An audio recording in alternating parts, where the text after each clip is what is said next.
Non-joinder of parties or misjoinder of parties. Rule 9. Where a person who is necessary or a proper party to a suit has not been joined as a party to the suit, it is a case of non-joinder. Conversely, if two or more persons are joined as plaintiffs or defendants in one suit in a contravention order of Order 1, Rule 1 and 3 respectively, and they are neither necessary nor proper parties, it is a case of misjoinder of parties. The general rule is that a suit cannot be dismissed only on the ground of non-joinder or misjoinder of parties. Nor a decree be passed by a competent court on merits will be set aside on the ground of misdescription of the defendant. However, this rule does not apply in case of non-joinder of necessary party. If a person who is likely to be affected by the decree is not joined as a party in a suit or appeal, the suit or appeal is liable to be dismissed on that ground alone. But in B. Prabhakar Rao vs. State of AP, where all the affected persons had not been joined as parties to the petition, and some of them only were joined, Supreme Court took the view that the interests of the person who were not joined as parties were identical with those persons who are before the court and were sufficiently and well represented, and therefore the petition was not liable to be dismissed on that ground. Similarly, no decree or order under Section 47 of the Code can be reversed or substantially varied in appeal inter alia on account of any misjoinder or non-joinder of parties not affecting the merits of the case or the jurisdiction of the court, provided that such party is not a necessary party. Objections as to non-joinder or misjoinder of the parties. Rule 13. All objections on the ground of non-joinder or misjoinder of parties must be taken at the earliest opportunity. Otherwise, they will be deemed to have been waived. But if the objection as to non-joinder of necessary party has been taken by the defendant at the earliest stage and the plaintiff declines to add the necessary party, he cannot subsequently be allowed in appeal to rectify the error by applying for amendment. Striking out, adding or substituting parties. Rule 10. Rule 10(1) of the Order 1 deals with striking out, addition and substitution of parties, adding or substituting plaintiffs. If after filing the suit, the plaintiff discovers that he cannot get the relief he seeks without joining some other person also as a plaintiff, and where it is found that some other person and not the original plaintiff is entitled to the relief as prayed for, an application for addition and substitution of the plaintiff can be made.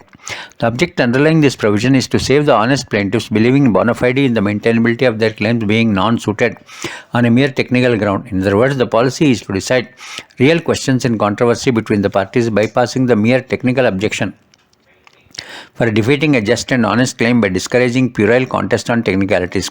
The provision, therefore, must be liberally construed so as to advance the cause of justice. To bring a case within this sub-rule, the following three conditions must be satisfied. The suit has been filed in the name of a wrong person as plaintiff. Such mistake must be bona fide, and the substitution addition of the plaintiff is necessary for the determination of the real matter in dispute. Illustrations. 1.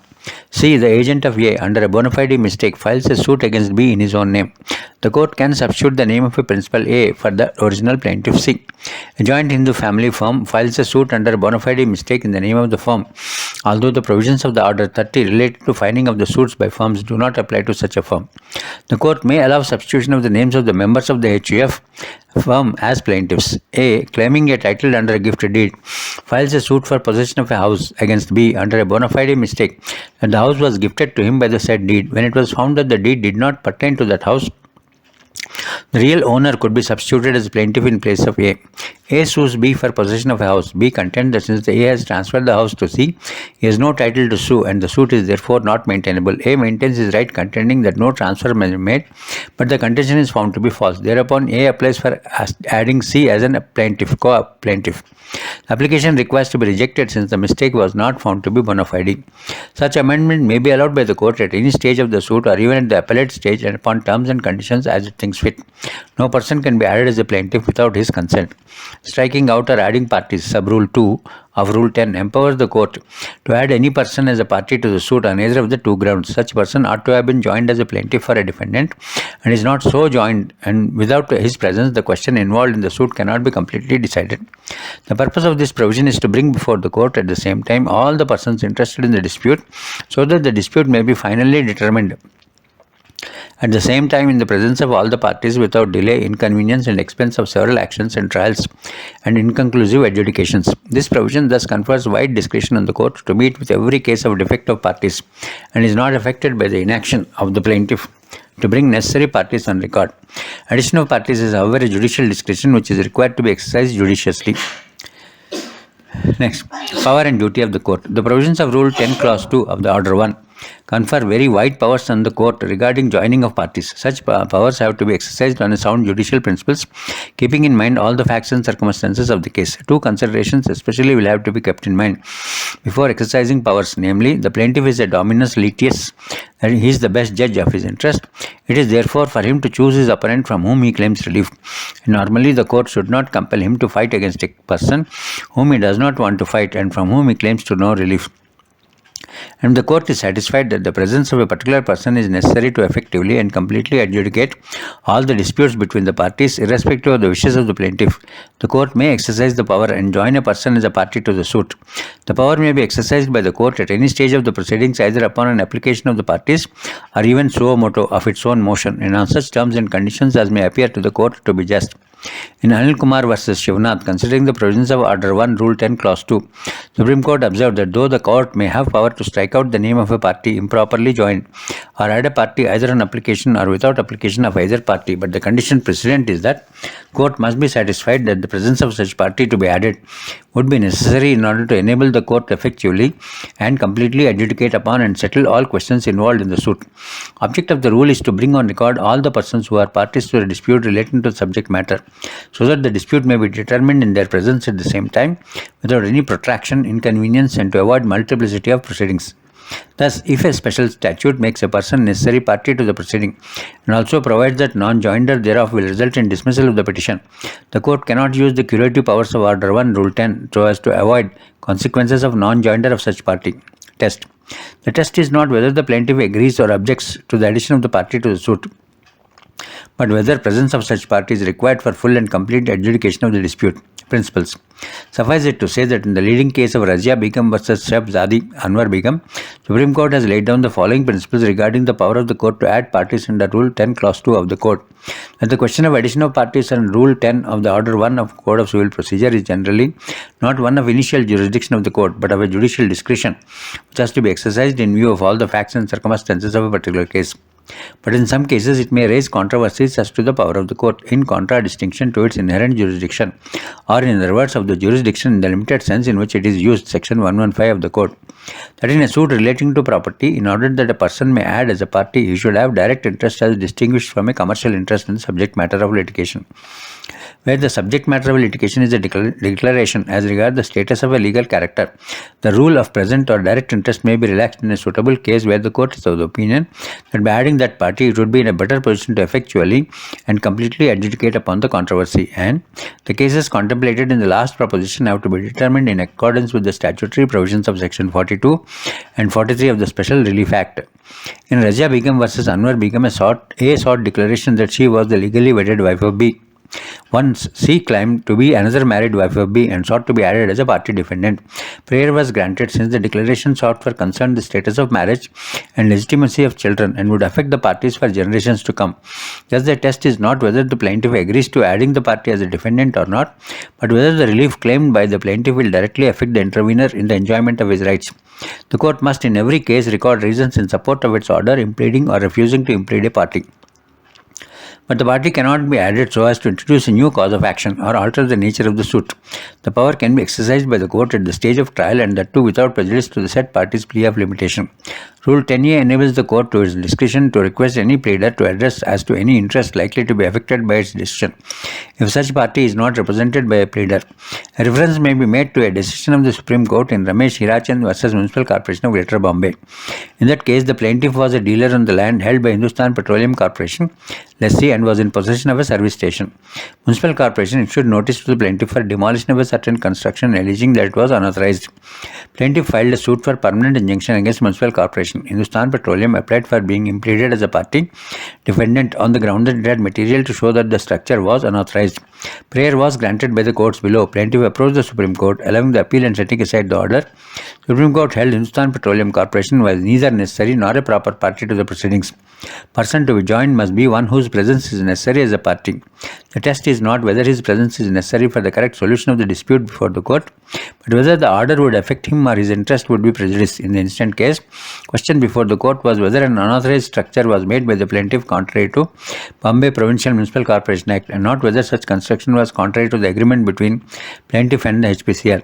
It was an altogether different cause of action. The mere fact that a fresh litigation can be avoided is no ground to invoke the power under the rule in such cases. The court rightly said, it cannot be said that the main object of the rule is to prevent multiplicity of actions alone, though it may incidentally have that effect. It is therefore necessary and that the person must be directly or legally interested in the action in the answer. That is, he can say the litigation may lead to a result which will affect him legally, positively or negatively. That is by curtailing his legal rights. It is difficult to say that the rule contemplates joining as a defendant. The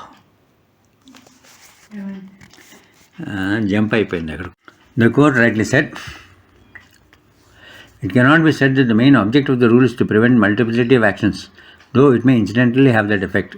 It is therefore necessary that the person must be directly or legally interested in the action in the answer. He can say that the litigation may lead to a result which will affect him legally.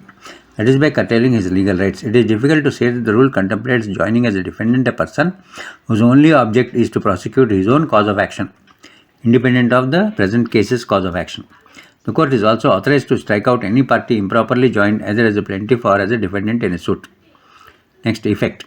Where any person is added as a defendant in the suit as regards him, the suit shall be deemed to have been instituted from the date he is joined as a party. Where a defendant is added, the plaint shall be amended and the amended copies of the summons and the plaint must be served on the new defendant. Transposition of parties. In transposition, a person who is already on record as a plaintiff or a defendant seeks his transposition from one capacity to another capacity, from plaintiff to defendant or vice versa. Since primary object of Order 1, Rule 10 of the Code is to avoid multiplicity of proceedings, there is no reason why the doctrine of addition or striking out parties does not apply to transferring the parties from one side to the other side. A court can therefore order transposition of parties in an appropriate case. This can be done either on application by a party or by a court suo motu. No such transposition, however, can be allowed if it alters the character of the suit or causes prejudice to the opposite party. Representative suit, Rule 8.5. General. As a general rule, all persons interested in a suit ought to be joined as parties to the suit, so that the matters involved therein may be finally adjudicated upon. Fresh litigations over the same matters may be avoided. Rule 8.55 section reads thus: 8. One person may sue or defend on behalf of all in the same interest. Where there are numerous persons having the same interest in one suit, one or more of such persons may, with the permission of the court, sue or be sued, may defend such suit on behalf of or for the benefit of all the persons so interested. The court may direct that one or more of such persons may sue or be sued, may defend on behalf of or for benefit of all persons so interested. Court shall, in every case where a person is given under Sub-Rule 1, at the plaintiff's expense, give notice of institution of the suit to all persons so interested, either by personal service or where by reason of a number of persons are avoided. Rule 8 is an exception to the general rule. It provides that when there are a number of persons similarly interested in a suit, one or more of them can, with the permission of the suit and upon direction of the court, sue or be sued on behalf of themselves and others. Plaintiff is a representative suit, need not obtain the previous consent of the persons whom he seeks to represent above. Consent not necessary. Definition. Thus, representative suit may be defined as under: representative suit is a suit filed by or against one or more persons on behalf of themselves and others having same interest in the suit. Object. The object underlying the provision is really to facilitate the decision of questions in which a large number of persons are interested, without recourse to the ordinary procedures. Order 1, Rule 8 of the Code has been framed in order to save time and expense, to ensure single comprehensive trial of question in which numerous persons are interested, and to avoid harassment to parties by a multiplicity of suits. In cases where the common right or interest of a community or members of an association or a large section is involved, there will be insuperable. In any other case, such a service is not reasonably practicable by public advertisement, as the court in each case may direct. Any person on whose behalf or whose benefit a suit is instituted, defended under Sub-Rule 1 may apply to the court to be made a party to such suit. No part of the claim in any such suit shall be abandoned under Sub-Rule 1, and no such suit shall be withdrawn under Sub-Rule 3 of Rule 1 or Order 23, and no agreement, compromise, satisfaction shall be recorded in any such suit under Rule 3 of that order, unless court has given, at the plaintiff's expense, notice to all persons so interested in the manner specified in Sub-Rule 2. Where any person suing or defending any such suit does not proceed with due diligence in the suit or defense, the court may substitute in his place any other person having the same interest in the suit. A decree passed in a suit under this rule shall be binding on all persons on whose behalf and for whose benefit the suit is instituted or defended, as the case may be. Explanation. For the purpose of determining whether the persons who sue or sued or defend have the same interest in one suit, it is not necessary to establish that such persons have the same cause of action as the persons on whose behalf or for whose benefit they are sue or be sued or defend the suit, as the case may be. Able practical difficulties in the institution of suits under ordinary procedure, where each individual has to maintain an action by a separate suit. To avoid numerous suits being filed for decision of common question, Order 1, Rule 8 has come to be enacted. The provisions therefore should receive liberal interpretation, which will serve the object of its enactment. To bring a case within the provisions of Order 1, Rule 8 of the CPC, all members of a class should have a common interest in a subject matter and a common grievance, and the relief sought should be in its nature be beneficial to all.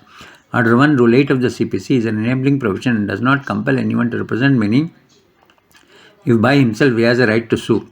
The rule does not vest a right to sue in a person if he by himself has no right to sue. We cannot proceed to sue on behalf of others by invoking the aid of Order 1, Rule 8 of the CPC. At the same time, Order 1, Rule 8 of the CPC does not debar a member of the village community from maintaining a suit in his own right in respect of a wrong done to him, though the act complained of may also be injurious to some other villages. Enabling provision. Order 1, Rule 8 of the Code is merely an enabling provision. If, however, does not compel an individual to represent the body of persons having the same interest, if his action is otherwise maintainable without joining the rest in a suit.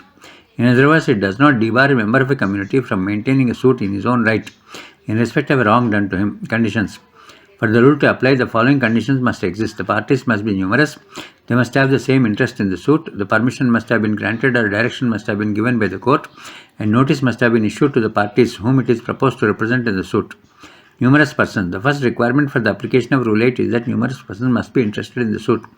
Word numerous is by no means a term of art. It does not fix any limit to the number.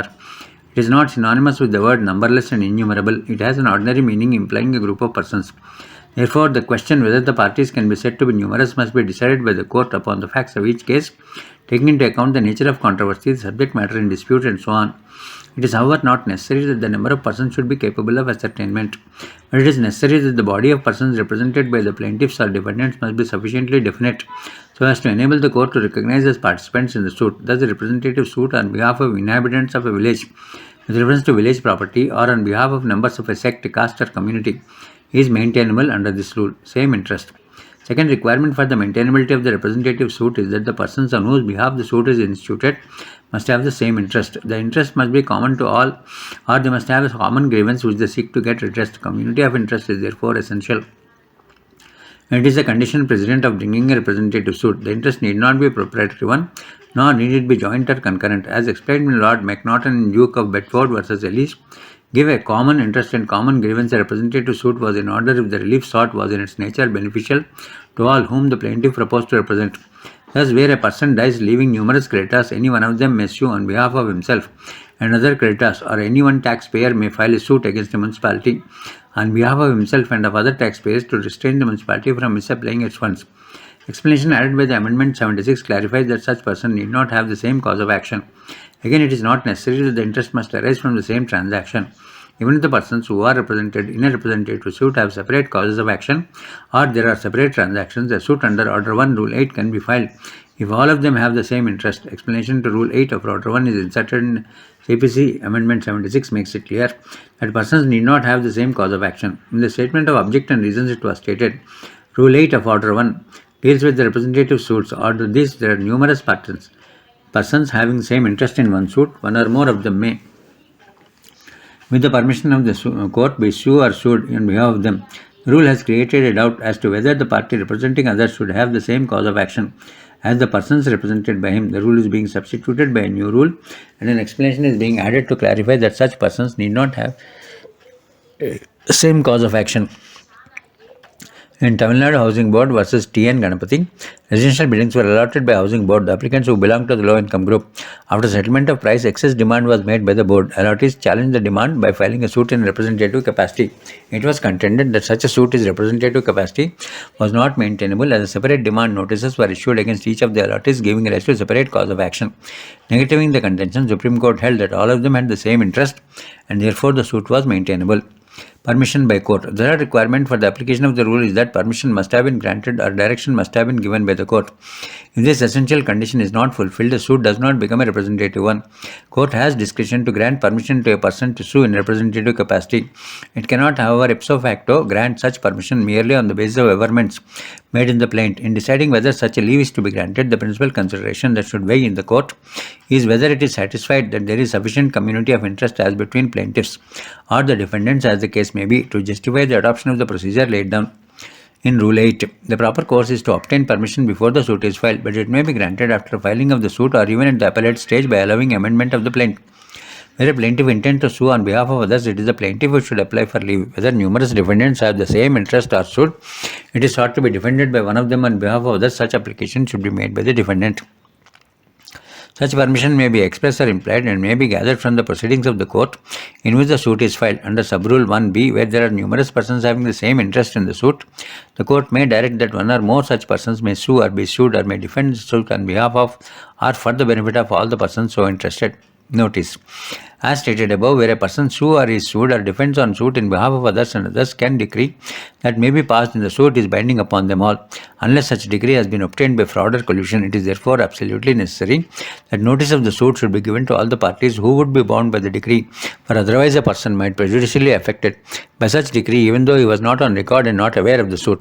The issue of notice of the institution of the suit is thus peremptory, and if it is not given, the decree will bind only those parties who are on record. It is the duty of the court to take care that proper notice is issued which would provide sufficient information to the persons interested in the suit so that they might apply for becoming parties to the suit. It is also the duty of the court to see that the notice is published in a newspaper which the persons interested are likely to read. That is particularly necessary in view of the fact that the decision is a representative suit becomes res judicata not only against the persons who are on record but also against them who are not on record and yet covered under this rule. Title. When the suit is filed by or against persons in a representative capacity, the facts should be stated in the body of the plaint as well as in the title of the suit. The title of the suit, where the plaintiff sues in representative capacity, as follows: A. B. on behalf of himself and plaintiff, all other creditors of C and D versus C. D. defendant. Addition or substitution of parties. Subrule 3, Rule 8 provide that any person on whose behalf a suit is filed or defended under Subrule 1 may apply to the court to be added as a party to the suit. Such person must allow that the conduct of the suit is not in proper hands and his interest will be seriously affected to his prejudice if he is not joined as a party to the suit. The reason is that considerable delay may be caused in filing a fresh suit by such party and the cost of litigation will also be increased. Such application must be made without delay. Such person can only be added as a co-plaintiff or a co-defendant but cannot be substituted for the original parties. But Subrule 5 as added in Amendment 76 now provide that where any person suing in a representative capacity or defending a representative suit does not proceed with due diligence in a suit or defense, and the court may substitute in his place any other person having the same interest in the suit. Non-compliance. Effect. Rule 8 is mandatory and must be complied with. A suit filed without complying with the provisions of Rule 8 is not maintainable. Likewise, a decree passed in a representative suit without observing the conditions prescribed by Rule 8 will not bind the persons represented in the suit, though it will bind the persons joined as parties only. Withdrawal or compromise. Under Subrule 4, no part of the claim in a representative suit can be abandoned under Subrule 1 and no such suit can be withdrawn under Subrule 3 of Rule 1 of the Order 23 and no agreement, compromise or satisfaction can be recorded in any such suit under Order 23 Rule 3 unless the court has given at the plaintiff's expense notice to all persons so interested in the manner specified in Subrule 2 either by personal service or by public advertisement. Similarly, Order 23 Rule 3b as inserted by the Amendment Act 76 provides that no agreement or compromise can be effected in a representative suit without the leave of the court. Conduct of suit. Rule 8a. Rule 8A empowers the court to permit a person or a body of persons interested in any question of law in issue in any suit to represent his and its opinion before the court and to take part in the proceedings in the suit. This power is discretionary and hence a person or a body of persons, even though interested or concerned with a question of law arising in the suit, cannot claim to present his or her its opinion or take part in the proceedings of the suit as of right. Under Rule 11, the court may give the conduct of a suit to such person as it deems fit, while Rule 12 provides that the plaintiffs or defendants may authorize one or more of them to appear, plead, or act for them. Decree. A decree passed in a representative suit is binding on all persons on whose behalf or for whose benefit such suit is instituted or defended. It also operates as res judicata. Res judicata. Explanation 6 to Section 11 deals with the representative suits. It states that where representative suit has been decided, such a decision would operate as a res judicata. Abatement. In a representative suit, the persons appointed to conduct such suit are merely representatives of the other persons who are constructively parties to the suit. Hence, even if any person dies, such suit will not abate. Another person or persons interested in the suit may proceed with the suit or may apply to be added as plaintiff or plaintiff's cause. In a representative suit also, parties on record may be made liable to pay costs. In exceptional cases, however, even unrepresented parties, that is, parties not on record, may be directed to pay the cost to other side. In appropriate cases, the court may direct costs to be paid out of the property belonging to the community represented in the suit. Execution. A decree passed in a representative suit can be executed like any other decree passed in a regular suit. It can be executed against the persons representing and who are parties ec nomine, as also against the persons represented through parties on record. Frame of suit. Order 2. Inclusion of whole claim. Rule 12. Every suit must include the whole of the plaintiff's claim in respect to the cause of action, and as far as practicable, all matters in dispute between the parties be finally disposed of. The intention of the legislature underlying the provisions appears to be that, as far as possible, all matters in dispute between the parties relating to the same cause of action should be disposed of in the same suit as to prevent further litigation. As far as practicable. Heading. The words "as far as practicable" indicate that in each case the court will have to see whether it was practicable for the plaintiff so as to frame his suit to include a cause of action which he had omitted or intentionally relinquished. Thus, this provision is more in the nature of a general policy statement than mandatory requirement. Splitting of a claim.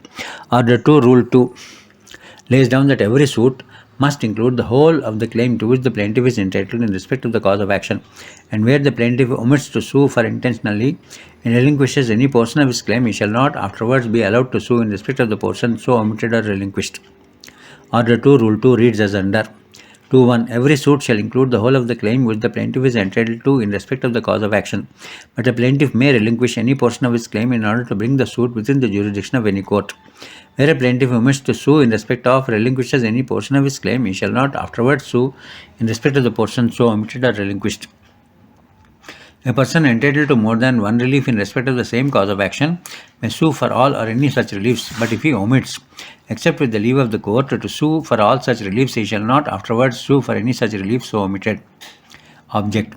The provision of Order 2, Rule 2 is based on the cardinal principle of law that a defendant should not be vexed twice for the same cause. The principle contained in this provision is designed to counteract two evils, namely splitting of claims and splitting of remedies. In Nabhakumar vs. Radhesham, Privy Council stated, rule in question is intended to deal with the vice of splitting a cause of action. It provides that a suit must include the whole of any claim which the plaintiff is entitled to make in respect of the cause of action on which he sues, and that if he omits, except with the leave of the court, to sue for any relief to which his cause of action would entitle him, he cannot claim it in subsequent suit. The object of this salutary right is doubtless to prevent multiplicity of suits. Supreme Court has also stated that Order 2, Rule 2 is based on the cardinal principle that the defendant should not be vexed twice for the same cause. Order 2, Rule 2 and res judicata. Interpretation. Provisions of Order 2, Rule 2 are penal in nature and divestive in effect. They should therefore be construed strictly. A plea of Order 2, Rule 2 is highly technical and deprives the party to a legitimate right otherwise available to him. Hence, it should not be lightly upheld. Such plea should be raised at the earliest opportunity. Illustrations. A lets a house to be at a yearly rent of 1200. Rent for the whole year of 1905, 1906, 1907 is due and unpaid. A sues B in 1908 only for the rent due for 1906. A shall not afterwards be allowed to sue B for the rent due for 1905 or 1907. A advances loan for 2200 to B. To bring the suit within the jurisdiction of Court X, A sues B for 2000 only. A cannot afterwards sue for 200. A sues B for 200. Against this claim, B claims set off of 200 being part of 1200 due to B by A, but omits to counterclaim the balance of 1000. B cannot afterwards sue A for 1000. A sues B for possession, alleging that B is a tenant in arrears. The suit is dismissed on the ground that B is a mortgagee in possession. A subsequent suits by A against B for redemption is not barred. A sues B for rent. The suit is dismissed on finding that A was not the landlord, but A and B were tenants in common. A subsequent suit by A or against B for partition of property is not barred. Conditions. To make the rule applicable, the following three conditions must be satisfied, namely, second suit must be in respect of the same cause of action as that on which the previous suit was based.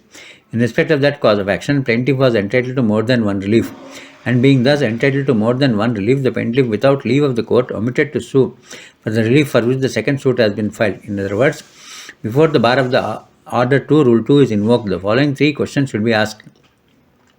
Whether the cause of action in the previous suit and subsequent suit is identical, whether the relief claimed in the subsequent suit could have been given in the previous suit on the basis of the pleadings made in the plaint, whether plaintiff omitted to sue for a particular relief on the cause of action which has been disclosed in the previous suit.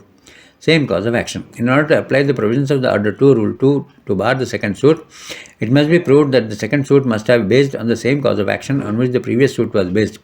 Unless the condition is fulfilled, there could be no bar to the subsequent suit unless there is identity between the cause of action on which the earlier suit was filed and that on which the claim in the later suit is based.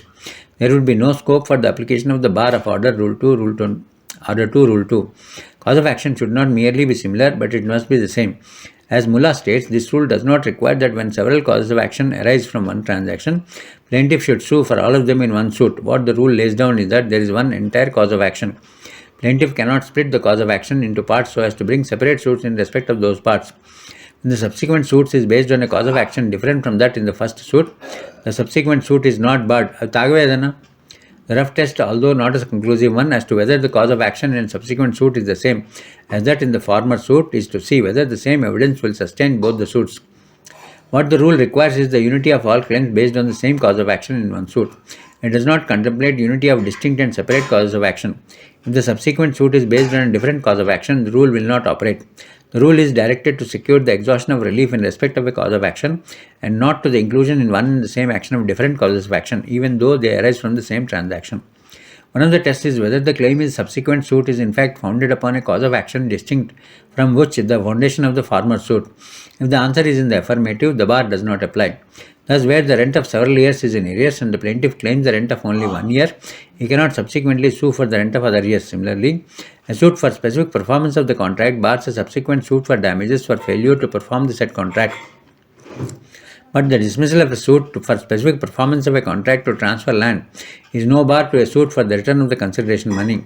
So also, a suit to eject the defendant on the basis of a lease is no bar for a suit based on title. The dismissal of a suit for enhancement of rent is no bar to a suit for recovery of rent originally fixed. Like res judicata, a plea of bar of the Order 2, Rule 2 must be established by the defendant by placing before the court the plaint of the previous suit and other evidence for proving the identity of cause of action in both the suits. The court cannot take cognizance of such plea suo motu, one of the several reliefs. The rule applies only where the plaintiff is entitled to more than one relief in respect of the same cause of action and he omits to sue for all such reliefs. Thus, where the plaintiff files a suit for damages for breach of contract and omits to claim a portion of the damages to which he is entitled, a subsequent suit for such portion is barred.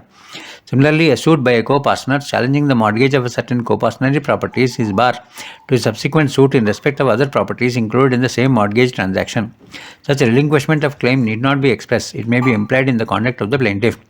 This rule, however, does not apply where the right to relief in respect of which a subsequent suit is brought did not exist at the time of the previous suit, or in the earlier suit the petitioner could not have claimed the relief which is sought in the subsequent suit. As stated in private counsel, if a particular cause of action enables a person to ask for a larger and wider relief than that to which he limits his claim, he is precluded from claiming the balance by instituting independent proceedings. Crux of the matter is the presence or lack of awareness of the right at the time of first suit, leave of the court. The rule applies only when leave of the court is not obtained. Therefore, if the omission has been with the permission of the court, the subsequent suit for the same relief in respect of the same cause of action is not barred. Such leave need not be expressed and it may be inferred from the circumstances of the case. It can be obtained at any stage. The power to grant leave is discretionary and normally exercise of discretion will not be interfered by a superior court. Test. The test for finding out whether a subsequent suit be barred because of the previous suit is whether the claim of the second suit is in fact founded on a cause of action which was the foundation of the former suit. If the answer is in the affirmative, the bar of the order 2, rule 2 would apply. But if it is in the negative, it would not be attracted. Principles. In Muhammad Khalil versus Mehboob Ali, after considering several cases on the point, Privy Council laid down the following principles governing bar to a subsequent suit under this rule. The correct test in cases falling under Rule 2 sub 2 is whether the claim in the new suit is in fact founded upon a cause of action distinct from that which was foundation of the former suit. The cause of action means every fact which will be necessary for the plaintiff to prove if traversed in order to support his right to judgment. If the evidence to support the two claims is different, but in the cases of action, causes of action are also different. Causes of action in the two suits may be considered to be the same if in the substance they are identical. The cause of action has no relation whatever to the defense that may be set up by the defendant, nor does it depend upon the character of the relief prayed for by the plaintiff. It refers to the media upon which the plaintiff asks the court to arrive at a conclusion in his favor. Applicability to other proceedings. The provisions of Order 2, Rule 2 apply only to suits and not to appeals, execution proceedings, arbitration proceedings, or for a petition under Article 226 of the Constitution of India. Joinder of claims. Rule 45, Rule 4 and 5. Rule 4 and 5 provide for joinder of claims. Rule 4 lays down that in a suit for the recovery of immovable property, a plaintiff is not entitled without the leave of the court to join any claim except a. The claim for mesne profits or arrears of rent in respect of property claimed or any part thereof, claims for damages for breach of contract under which the property or any part thereof is held, and claims in which the relief sought is based upon the same cause of action. Rule 5 deals with the suits by or against three classes of persons: executor, administrator, and heir. It provides that no claim by or against the aforesaid person in their representative capacity shall be joined with claims by or against them personally in the same suit, except where the personal claims arise with reference to the estate he represents, or where he was entitled to be or liable for those claims jointly with the deceased to whom he represents. The primary object of these provisions is to prevent a representative from intermingling the assets of his testator with his own estate. Joinder of causes of action. Rule 3 and 6. Rule 3 deals with the joinder of causes of action. This rule enables the joinder of several causes of action in one suit in certain circumstances, subject to the provisions of the Code. Rule 4 and 5 of Order 2, Rule 1 and 3 of Order 1. It contemplates the following four types of situations: one plaintiff, one defendant, several causes of action. Where there is only one plaintiff and one defendant, plaintiff is at liberty to unite them all in the same suit, several causes of action. But if it appears to the court that the joinder of causes of action may embarrass or delay the trial, or is otherwise inconvenient, the court may order separate trial. Joinder of plaintiff and cause of action. Where there are two or more plaintiffs and several causes of action, plaintiff may unite such causes of action in one suit against the defendant if they all are jointly interested. But this provision must be read with Order 1, Rule 1. Thus, where there are two or more plaintiffs and two or more causes of action, they may be joined in one suit only if the following two conditions are fulfilled. Cause of action must have arisen from the same act or transaction. Common questions of law and fact must be involved. Therefore, where the plaintiffs are not jointly interested in the several causes of action which have been joined in one suit, and the right to relief does not arise from the same act or transaction, or where common questions of law or fact are involved, the suit will be bad for misjoinder of plaintiffs and causes of action. Joinder of defendants and causes of action. Where there is one plaintiff and two or more defendants and several causes of action, the plaintiff may unite in the same suit several causes of action against those defendants if the defendants are jointly interested in the cause of action. But this provision also must be read subject to Order 1, Rule 3, and therefore two or more defendants can be joined in one suit, provided the following two conditions are fulfilled. The relief claimed must have been based on the same act or transaction, and common questions of law or fact must have been involved, where in one suit two or more defendants have been joined against whom causes of action are separate, and therefore they are not jointly liable to the plaintiff in respect of those causes of action, and the right to relief claimed is not based on the same act or transaction, or where the common questions of fact or law are not involved, the suit will be bad for misjoinder of defendants and causes of action, technically called as multifarious. Joinder of plaintiffs, defendant, and causes of action. Heading.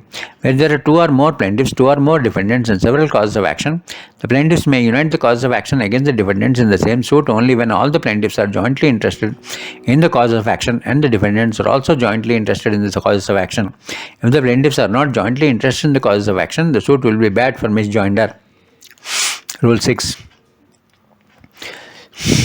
Rule 6 of the plaintiffs and misjoinder of plaintiffs and cause of action.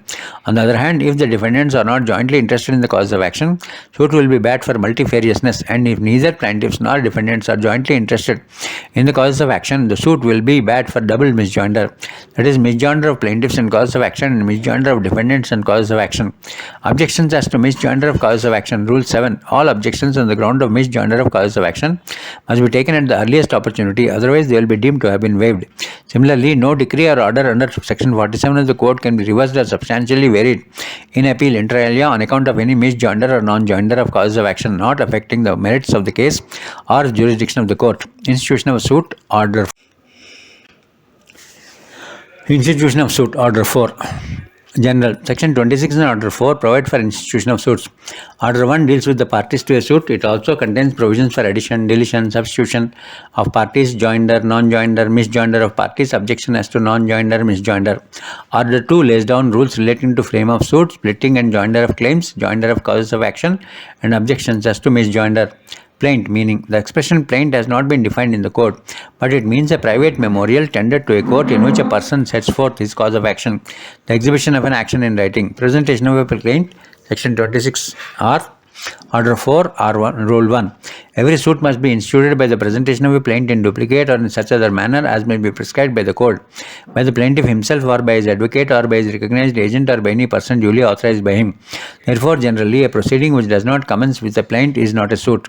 Time and place of presentation. A plaint must be presented to the court or such office as it appoints on that behalf. Generally, the presentation of a plaint must be on a working day and during the office hours. However, there is no rule that such presentation must be made either at a particular place or at a particular time.